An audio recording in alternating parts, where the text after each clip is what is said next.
What do you think of this offense and what it can be? Like, just stylistically, what Shawty's trying to get done?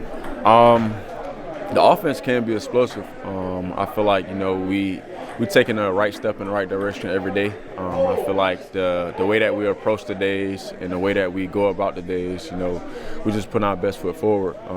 And we're paying attention to the small details and understanding what he's asking for us to do. So that's pretty much it. Were you looking for a fresh start somewhere? Like, did the trade catch you by surprise?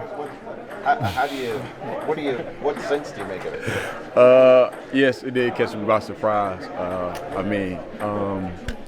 Was I surprised? Yes. I kind of woke up around like 7 o'clock, woke up to a call, and I knew I was getting traded. And, only thing I could have done only thing I did at that moment was thank God. I'm blessed. So coming here was a blessing. I didn't know it was going to be here.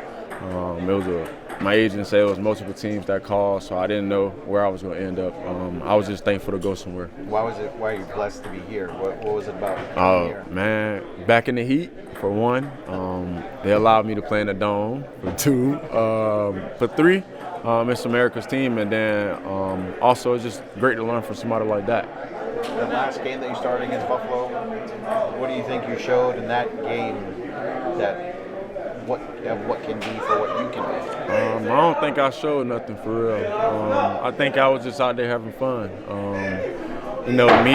Me personally, I feel like it was just, just doing what the play call wanted me to do, and that was just executing plays.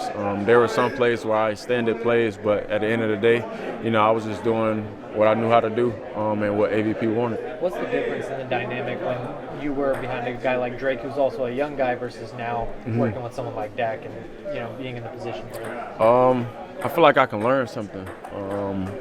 And when I say that, Dak, he played more football than I have, and he's been in the NFL longer. So I feel like I can learn something from the aspect of, like, just quarterback overall, because he's seen a lot, he's been through a lot. So just being able to figure out the whole quarterback position as a whole. Speaking of having fun earlier, the backflip. Yeah. What's the backstory there? I know you've done it in a game before, but is that a daily occurrence? What? Yeah, I do a backflip. Once football starts, I try to do a backflip every day. When did that start? Kind of when I got to the NFL. I did it at Tennessee, but since I was the starter, Hyper didn't want me to do it too much. But I told him, like, man, I'm good. Like this is what I do, man. I'm fine, trust me. And he was like, okay. So I kept doing it. Obviously, you're getting some mentorship from Dak. Shawty spoke also to how you're getting some mentorship from Will as well. Just talk about the chemistry in that quarterback room and just how you guys are playing off of each other and how it can make you better. Yeah, it's great, man. Us three have 3 different games. Dak brings the most experience to the room, and Will's, he's been around football, throughout his whole life. So, and then you got me, where I didn't grow up with a quarterback coach. I just happen to be so athletic, and I bring extra tools I done learned along the way, and I'm able to do certain things. So, like, putting it all together, we just shape one great Paul's quarterback. You know what I mean? So it's just great. We feed off each other. They help me out a lot, man. Shout out to those two, man. Like, respect for sure. Just like, no matter what it is, like, they're willing to help regardless. For someone who's never played the position, what's the quickest way for a quarterback to get acclimated into maybe a new playbook, a new scheme? It depends. I done been through several ways. I done started off learning by formations. I done started off learning by concepts. I done started off learning about just all runs or all pass. Like, it depends. But the best way to do it is learn by concepts, and then when you get time off, learn the formations. Learn the formations, and then you'll be fine. Because the more you learn the concepts, the better you'll know where guys will be. But I feel like guys are different. I feel like for me, and what one of my quarterback trainers taught me, is use poker chips. Put some letter on poker chips and move those guys around. Get a slip of white tape, make that your line of scrimmage, and move that around, because it's easier instead of drawing and erasing. So. Shawty was talking today about when coordinators come in and they're talking about adapting the language to the current, the existing quarterback. How different is the language here that you had? Oh, it's way different. This offense here brings me back to more of my college days, and my last offense was more everybody get tagged on which routes. So this offense here is more fast and for sure explosive. When did you start doing the? I'm sorry, just kind of following up on that. What is your process in terms of like that you talk about with the poker chips and kind of like seeing the schemes or routes or protections in terms of the language? Is it something that you do out loud, or how do you do that? Well, it depends. So for me, my girl, she'll have the script and she'll literally call out a play, and I have to repeat it back to her, and then my poker chips will be lined up, and then I'll just draw the formation or line the poker chips up in the formation, and then I'll move them around based off which routes they have. Almost like running lines. Yeah, basically it is. How often do you do that? It depends. So like when I'm really like struggling, and that's hardly because I learn fast, but I do it like when we get back off. So like when we go off on the month break, I do that a lot. I do that every day. I haven't done it since I've been here, because I'm learning more of the concepts first, not formation. So I'll do it when we get off. How did you was your girlfriend just down to do it? Like, or did you say like, hey, can you help me? Or she's like, hey, I will help you. Well, the first day it happened, she just grabbed the script and see what I was reading.